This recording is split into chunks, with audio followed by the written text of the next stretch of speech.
అనే కార్యక్రమం అంతా విస్తారంగా, విపులంగా, చక్కగా, సంక్షిప్తంగా, హాయిగా వెళుతుంది. ఎందుకంటే రాజకీయ వినీల ఆకాశంలో ఒక మహాస్వప్నికుడు ఎవరైనా ఉన్నారా అంటే అది మన చంద్రబాబు నాయుడు గారు. అధ్యయనం, ఆలోచన, ఇవి రెండే కళ్ళు. జనహితం, ప్రజామతం, ఆయన నమ్మిన దేవుడి రూపం. ఆ విధంగా చంద్రబాబు నాయుడు గారు రాబోయే ఎన్నికల కోసం కాదు, రాబోయే తరాల కోసం కృషి చేస్తాడు. కాబట్టే నిజమైన నేతగా ఉంటాడు. మన పవర్ స్టార్ పవన్ కళ్యాణ్ గారు విచ్చేశారు. గట్టిగా మీ కరతాళధ్వనులతోటి స్వాగతం చెప్పండి. ఒక నిఖార్సైనటువంటి రాజకీయ నేతృత్వం ఎలా ఉంటుందో వారిని చూస్తుంటే తెలుస్తూ ఉంటుంది. ఒక నవనీతం లాంటి హృదయం ఉన్నటువంటి నేత మన పవన్ కళ్యాణ్ గారు, ఉప ముఖ్యమంత్రి వర్యులు. రసగీతంలా మాధుర్యభరితంగా ఉంటుంది ఆయన యొక్క ఆలోచన సరళి. ఒక ఔదార్యం కనపడుతుంది, ఒక ఔన్నత్యం ఉంటుంది.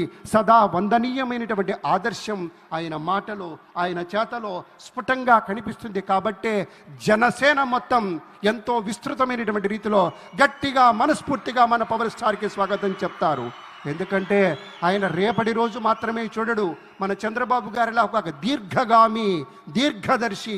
అలాగే ఒక దీర్ఘదర్శిగానే ఉండటం మాత్రమే కాదు, శీఘ్రగామి. అనుకున్న పనులు చిటికలో సాధించుకుంటూ వెళ్ళాలి, దానికి కావలసిన తోటి విజన్ తోటి ముందుకెళ్ళాలి అంటాడు. అలాగే ప్రతినిత్యము, ప్రతిరోజు, ప్రతి ఘడియ ఈ రాష్ట్రం తాలూకు ప్రజల యొక్క క్షేమం గురించి హాయిగా, ఆరోగ్యంగా, ఏ చింత లేకుండా ఉన్నారా అనేటువంటి ఒక ఆలోచన చేస్తారు మన పవన్ కళ్యాణ్ గారు. అలాగే మన అందరి యదమందిరాలలో ఆయన ఆవాసం ఉంటున్నాడంటే అది ఆయన గొప్పతనంగా మనవి చేస్తే, తను పంచేటువంటి మంచితనాల సావాసమే. మనమంతా జనసేన మిత్రులారా ఒక్కసారి మీ కరతాళధ్వనులతోటి స్వాగతం చెప్పండి. అర్ధాతీత మహోన్నత వ్యక్తిత్వానికి స్వాగతం అంటూ మన ప్రీతమ ఉప ముఖ్యమంత్రి వర్యులు శ్రీ పవన్ కళ్యాణ్ గారికి స్వాగతం.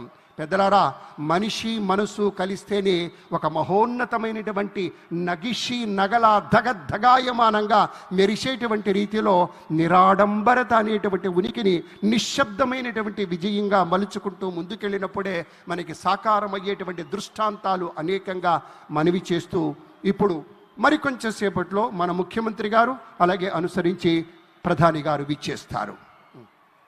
It gives us great pleasure to welcome our Honorable Governor, Shri Abdul Nazir Ji. A warm welcome to you, sir. We also welcome our Deputy Chief Minister, Shri Pavan Kalyan Garu. It gives us great pleasure to welcome Shri Ram Mohan Naidu Garu, Honorable Union Minister. We also take the pleasure to welcome Dr. Chandrasekhar Pemmasani Garu, Union Minister, and Bhupati Raju Srinivas Verma Garu, Honorable Union Minister. We also take the pleasure to welcome Shri Nara Lokesh Garu, Honorable Minister, Government of Andhra Pradesh. We welcome Shri Nadindra Manohar Garu, Honorable Minister, Government of AP. Shri P. Narayana Garu, Honorable Minister. Shri Satyakumar Yadav Garu, Honorable Minister, and Shri T. Shravan Kumar Garu. We take the pleasure to welcome, and it gives us great pleasure today for the laying of foundation stone, inauguration, dedication to the nation of various projects by the Honorable Prime Minister, Shri Narendra Modi Ji. In a short while, he'll be joining us on the main dais. The most popular globally Prime Minister is our very own Honorable Prime Minister Shri Narendra Modi Ji. మన ప్రియతమ ప్రధాన వర్యులు ప్రపంచమంతా చూస్తున్నటువంటి భారతదేశాన్ని దిశానిర్దేశంగా నిలబడి ముందుకు తీసుకువెళ్తున్నారు ప్రధాని శ్రీ నరేంద్ర మోదీ. ఈరోజు మరి మన అమరావతిని పునఃప్రారంభోత్సవ మహోత్సవంలో పాల్గొనడానికి, భావితరాలకు అమరావతిని ఒక మోడల్ సిటీగా, మోడల్ స్టేట్గా అందించడానికి ఆయన కర్త కర్మగా వ్యవహరించి ప్రియతమ ముఖ్యమంత్రి వర్యుల చేతుల మీదుగా ఈ కార్యక్రమం